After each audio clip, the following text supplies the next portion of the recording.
Today on All Out Brick, we're going to be taking a look at Mutran and Vican. We're going to build the set, review it, and then give out a score. Let's get started.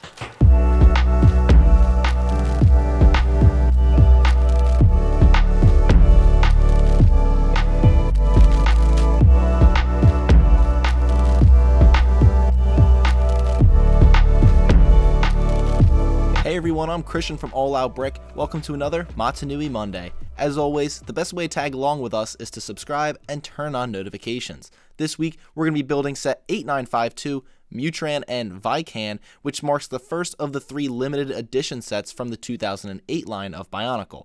While the battle vehicles really felt like the climax of this year of Bionicle, there are a couple extra sets that we're going to dive into. Mutran and Vican form a Makuta and Shadow Matoran pairing, much like the rest of the 2008 theme.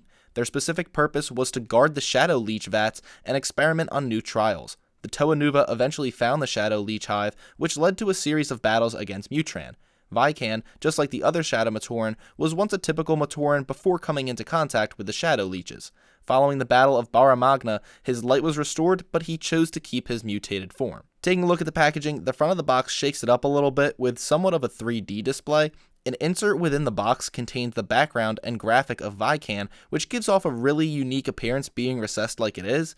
The bottom includes the set information and piece count, as well as a graphic showcasing the ability to combine the 2 characters. There's also a stamp that highlights that this is a limited edition set. The back of the box is much more standard with a larger image of the 2 characters combined, along with visuals of the various play functions. The bottom shows off all of the Fantoka sets and Av Matoran. Like I said before, this really does feel like a bonus extension onto 2008. It really feels like we wrapped everything with the Axelar T9. But nevertheless, let's see what this set has to offer and enjoy the build.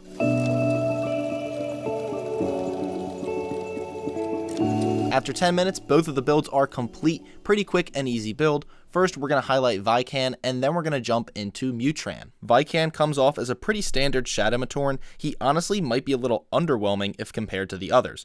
The color scheme is pretty attractive, and there's definitely a good amount of articulation, but it's about as bare as you could get.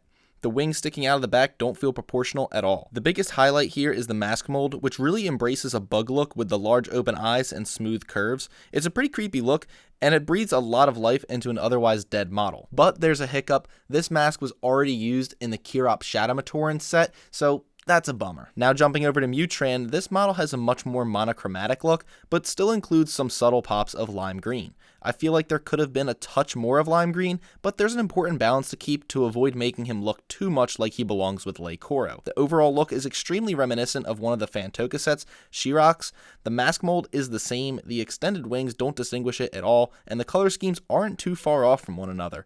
The only major difference is the hand and weapon selection. Mutran has a built-out claw on each hand, along with a blade in one hand and a spear in the other. Unfortunately though, the hands are a bit clunky to me and are tough to position with the weapons in hand. The large spear can be a little frustrating since there's no friction holding it in place, so don't bank on being able to have a lot of flexibility when trying to pose this model for display. Just like the Fantoka sets, Mutran is able to drop a Tridac pod filled with Shadow Leeches. The main play feature of this set is of course being able to snap Vican onto Mutran's back and connecting the 2. The other main play feature is being able to position the wing pieces with quite a bit of versatility. When it comes to pricing for this set, I'll be very straightforward. It's a lot higher than what this set actually gives you. In used condition, you can expect to pay somewhere around $75 US just for used condition, and if you want to jump up to brand new sealed, you're going to have to pay at least like $200 US. The limited edition factor definitely plays a role, but for what this set is, I feel like it's overpriced. That being said, this would be a really cool set to have in sealed condition as a part of your sealed collection, just because there's some very neat packaging. In terms of a score, I'm going to give Mutran and Vican a 5.9, which puts them pretty low on our ranking scoreboard. At the end of the day, this set is a pretty clear remake of 2 sets we already got, just with a few line pieces and slight differences. There are no exclusive molds or innovative designs, which makes the whole label of limited edition feel like a massive fugazi. There aren't many times where I feel like LEGO completely ripped me off and is just laughing at me behind the scenes, but this is one of them. When the packaging's the best thing about the set, there's issues. In terms of recommending this set, I would say stay away from it unless you're a big completionist or just a big fan of one of the two or both of the characters. Otherwise, just go after Shirox and Kirop, and you're going to get essentially the same sets, but save yourself a ton of money. So 5-9, that's your review. Thank you guys for watching. If you like this video, be sure to give us a thumbs up and subscribe to our channel to be the first to see all of our future content.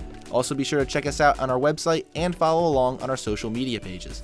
Until next time, stay bricking.